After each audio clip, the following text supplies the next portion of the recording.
Alright, so let's proceed to number 4, feedback. Everybody please read. Feedback. Games continuously provide the players feedback to simplify and let them know how they are doing in the game. Games tally score and keep track of the players' progress throughout the gameplay. So can you give insights about the text? Do you have any insights? Alright, none. So when we say feedback, I don't know. do you have any idea? Do you want to share it? Try lang. Pero sa game siya, di ba? So, feedback, it is usually happen after the games, right? So, it is a kind of become like suggestions of, for example, in a classroom, then there is an activity. Then after the activity, there is a feedback of a teachers wherein he or she gives suggestions or need to kanang needed pa himuon for the students to improve or to have a progress of the activity that they've done. Alright, thank you so much. Do you have any other idea? Alright, then. So in this element, dili mo sulod ang rules sa ato ang rubrics. Right? Diba? Games tally score and keep track of the player's progress throughout the gameplay. So this is where the learners will know if what's in us. Say lang nahimo sa during the activity, diba? Pag sa hatag, for example, ato ang rubrics, diba natin 5, 4, 3, 2, 1. So pag imong 5, mga palo sila at least in this operation, nagtilabangay na silang tanan or na mo din nila bibuhat. So this is where sa feedback, dira ko sulod ang rules sa ato ang rubrics. Okay? Yes? Yes. Or now, so what are the 4 game elements in the 4 gamification again? First is Engagement, opportunities for practice, assessment, and feedback. again, what are those? Engagement, opportunities for practice, assessment, and feedback. Alright. So now, let us proceed. What's that? I eat signal. No, I don't know. Before incorporating games in learning experiences, teachers should consider the following. First is Joanna. So the teacher should have clear idea of the holistic aims of the lesson. So, what's your idea? So in that sentence, so the teacher must have the clear content or the idea to be able to learn to be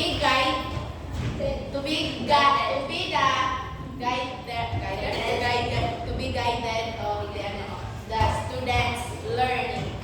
Alright, thank you. So, yes, Kai, you have any idea? Yes, she has. She has. You had. Should have clear idea of the linguistic base of the lesson. So the teacher must be clear on her or his idea that he or she gives, so that the students would understand. Alright, thank you. So the teacher should have a kind of clear, just like for example, before implementing or integrating an activity, teacher should need to give a clear instruction so that the learners or the students in doing the activity, they're not kanang dili sila magligo sa paghimo because they have clear instruction of how to do that activity. Alright, thank you so much. So, first is before incorporating games in the classroom or learning experiences, the teacher should have a clear idea of the linguistic aims of the lesson. So this one talks about when we say aims, objectives. When we say objectives, it is what we wanted to achieve after the session, right? Yes. So the teacher must have a clear objective mag-integrate sa lesson. That's what I have said earlier na before ka mag-integrate ng lesson, dapat i-connect lesson game, dapat connected siya sa imo ang objective para ma-attain mo ng certain objective. Alright, for the number 2, Desiree. Or for the second bullet. The teacher should ensure a lot of learner interaction and productivity during the lesson. Using collaborative concepts, the teacher can make the gamified learning experience more engaging to learners. So that means that the teacher should ensure that his or her learners will be engaging in the activity that she created the teacher should ensure that the students will interact and engage during the activity.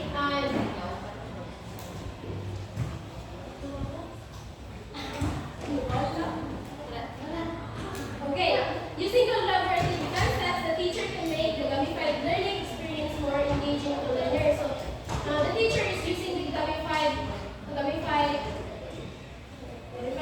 So, this is the strategy of a teacher to make her students participate in the class and make the class engaging and more enjoyable and make students to have interest in class and to be lively in class.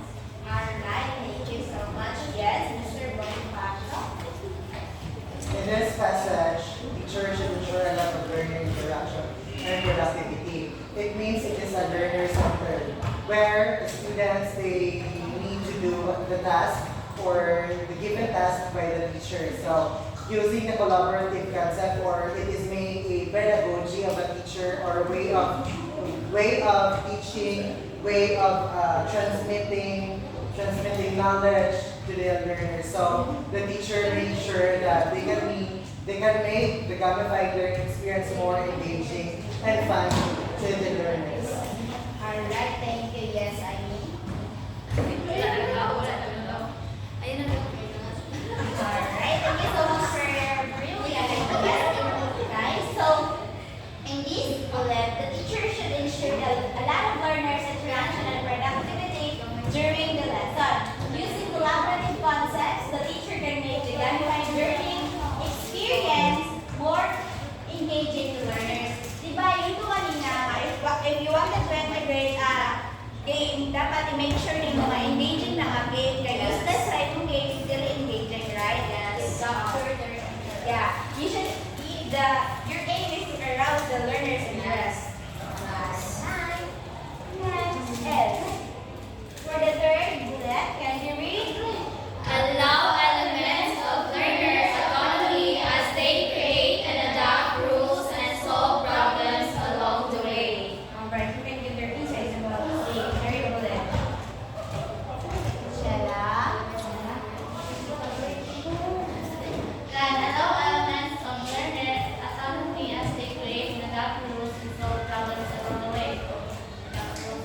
And for example, in discussion, napunta rules na dapat maminaw ka or participate ka during the discussion and solve problems along the way. For example, makatag sa teacher of mga situation, dapat kuan ka mo engage and then share mo ka sa imong ideas para ang teacher makasabot siya na along the way sa iyong discussion na ang iyong estudyante kay naratoy learning na nakuha sa iyong pag-discuss. Alright, thank you so much. So, allow elements of learner autonomy as they create and adapt rules and solve problems along the way. So, diba, before integrating a game, naman tayo rules. And before, after integrating the rules, mag-ask man tayo, do you want to add something? Do you want to add something in our agreements? Diba, mamunta-tana. Then after that, you will let the students do on their own. You're just a teacher, you will just facilitate. So, dito kami kinabot sa inyo. Dapat taganin silang chance na i-express nila ang gusto nga i-express para magamit nila ng critical thinking as well as your own magpan ang cooperation, collaboration. Makabuild po siya of teamwork. Give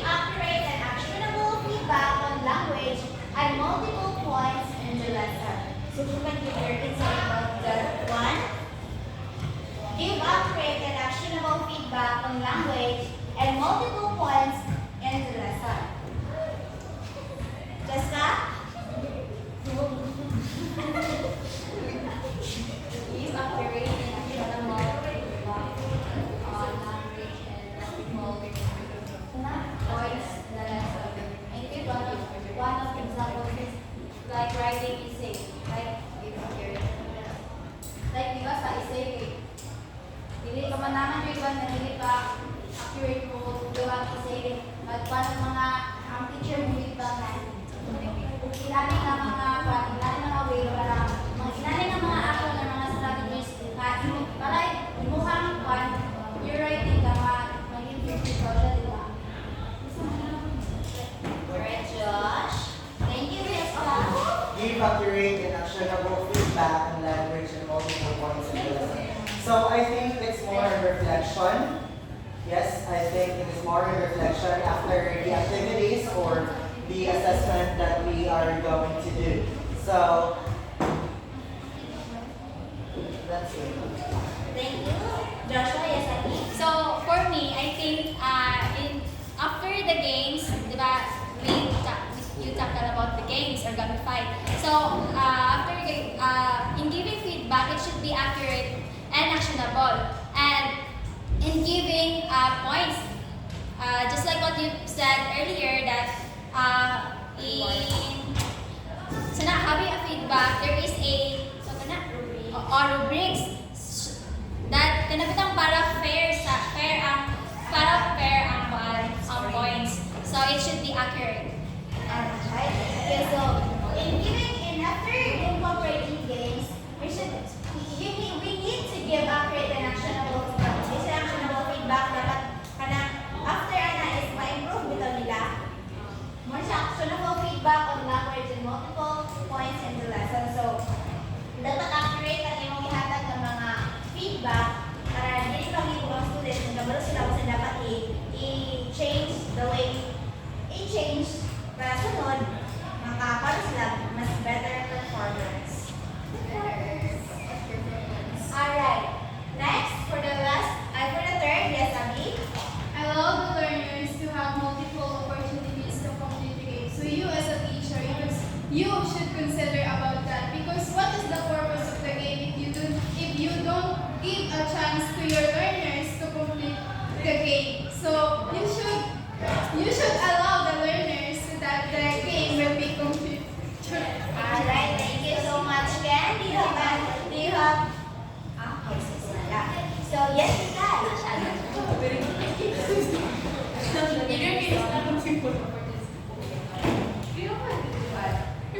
Gusto ka mapil?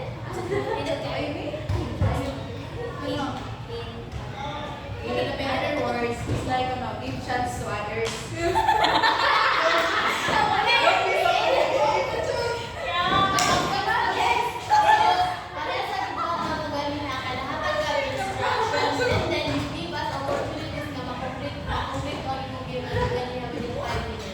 Alright, thank you so much. Thank you so much for your brilliant ideas, guys. So, we will allow the learners to have multiple opportunities to complete the game. Dapat in incorporating ang game, dapat mo ang game is na-roll ang kada isa. Kaya sa kung mo kanina nga, each of you have your role, right? Na may contribution sa atong games. Dapat, ikwali mo na ka para na-fair parehas sila o ka na bang himo bitaw. Hindi kayo kabigat na kaan na grupo. Na sila i-roll kada isa. Yes. Thank you. And next is Both game mechanics from competitive play to more completion-based games. Alright, so can give their ideas about question one. Do you have any ideas about one? Move game mechanics from competitive play, but rather adapt to more completion-based games. Yes? Desiree? Move game mechanics from competitive play, but rather adapt to more completion-based games. So in my own understanding, so you should not make the game a competition, but rather you should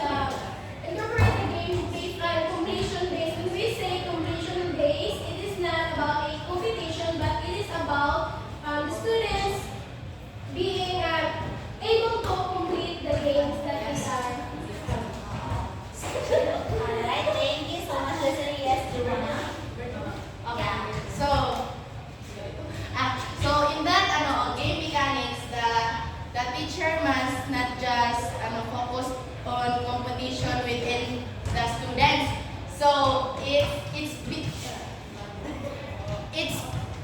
better to be to make enjoyable or fun kanang dili sila maguna-una nga competition ni just to learn and fun. Alright, thank you. Do you wanna get Joshua? Sige, ito yung aming na short term. So, ang short term, ang buhay ay di karera. Alright, thank you so much, guys. Ang buhay di So, karera. we'll give you guys some competitive ways to run and adapt to more competitive game. So, pwede man nato ikuan na competitive play, but not to the point nga nanag tayo you will step on the right of the someone.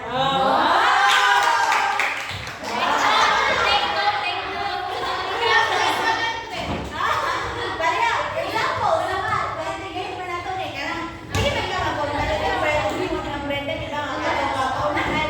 But not to the point nga kanang competition ug bitaw siya nga nalay ni kahuman kay away. Yeah, that one.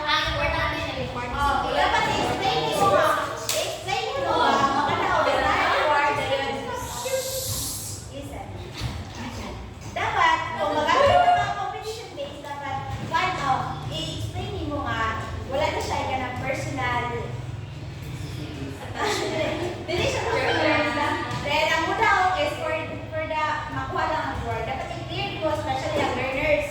Dapat i-clear nyo ang young minds kay syempre paano na sila mga reward. So, yung mag-away naman sila. So, dapat i-clear yung may kumpuan. Pwede ka mag-use of competitive play, but not, hindi ka may na competition siya. Yes. Competitive play. Alright. Next is, we now move to the steps to gamifying the lesson. First, survey the learners. Everybody please read. In order to determine the right gamification strategy for the learners, the teachers needs to pinpoint exactly where the learners are having trouble with. Alright, so like we already said about the Yes, Joanna. So in that statement, we all know that we have different strategy when it comes in learning. Naikuban hina in just not speaking, speaking, that's right. So you as a teacher needs to adjust or to make another strategy for them to be able to learn in that particular area. Thank you so much, yes, I mean. So, if you are a teacher and you are going to implement implement a game or a gamification strategy, if certain students are doing their task or their activity, you should, as a teacher, you should need to serve i-survey mo ang mga each kanang group sa mga estudyante gahimo or gahimong activity para okay to avoid trouble. If imong make sure that this group and also the other group is kanang na sila kanang maayo nga flow sa ilang paghimo sa ilang activity. Alright, thank you so much, Okay, Martin. so survey the learners. In order for you to have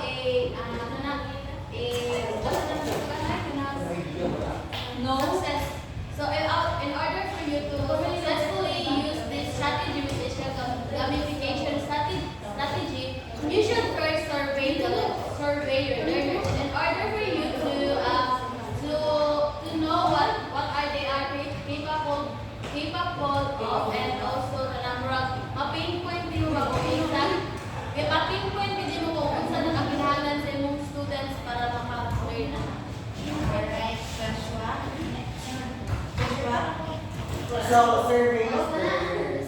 So, pedagogy are present there because the right gamification strategy using by the teacher. So, the teacher needs to pinpoint exactly where the learners are having trouble with. So, the namin is where after the assessment, after the discussion, so doon sa teacher or the teacher would go to the students who is or are low ang iyang learning because of the assessment, and the teacher asks the students that where you are or you parang na-trouble ka man or kaya anong gamay ka diyan na nakita nga score.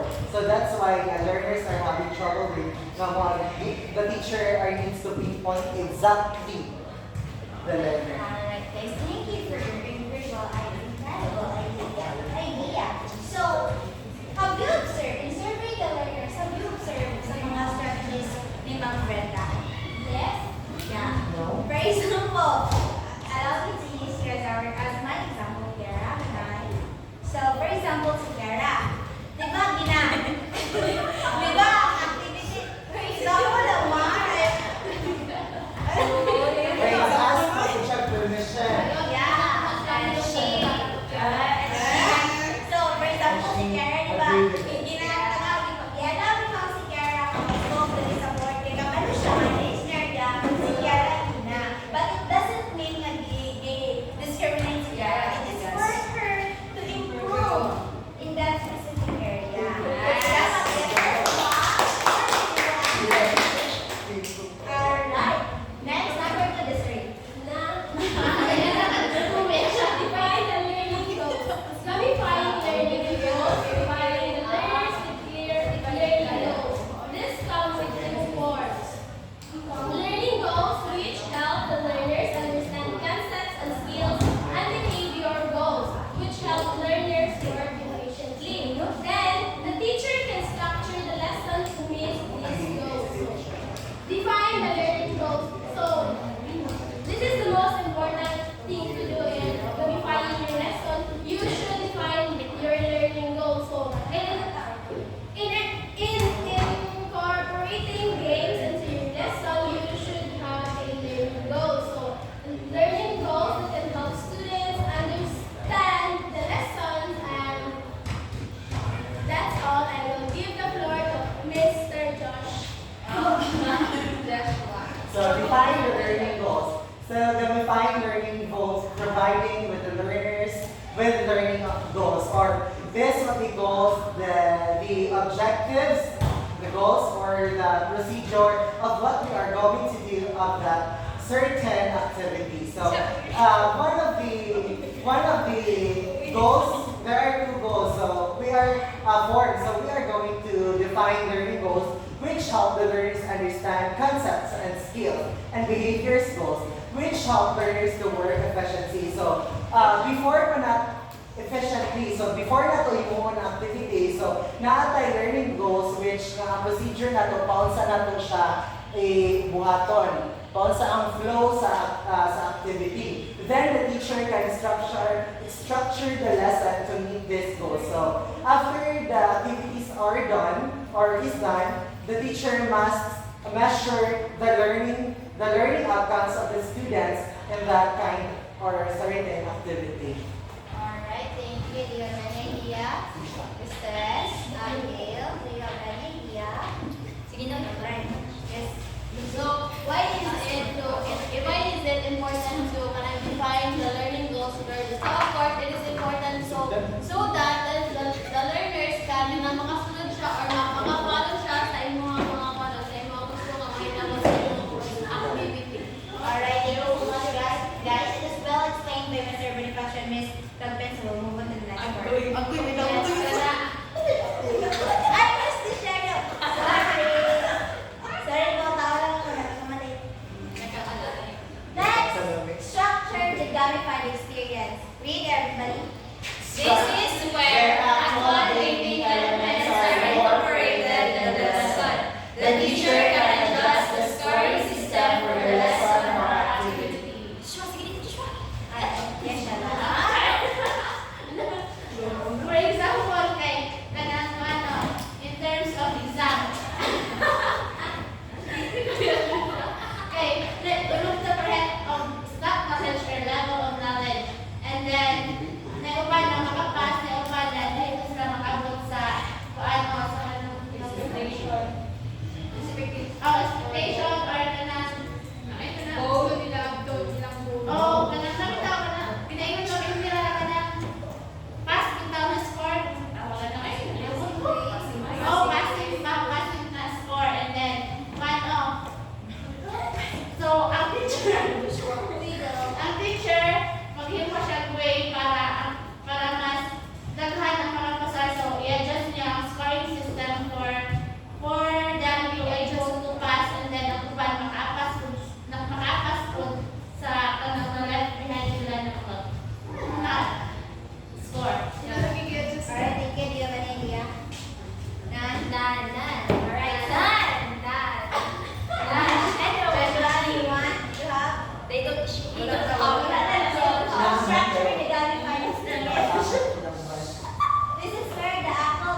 their breaks.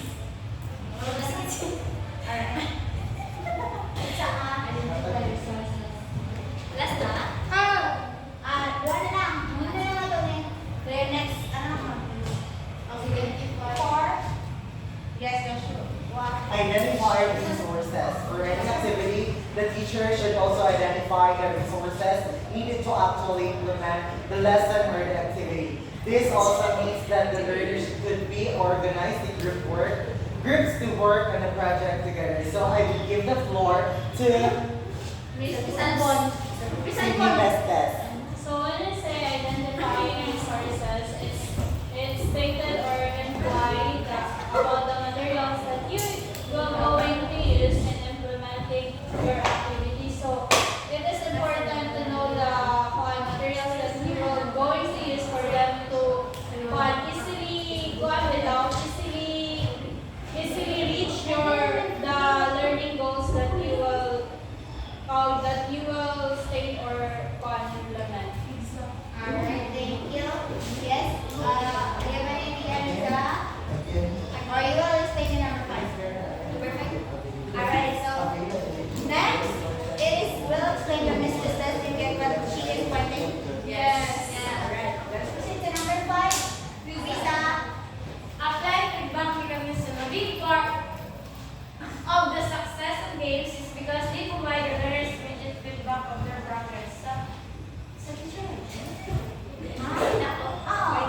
And like the teachers give feedback to the what the students do in gaming after the game, what are their scores and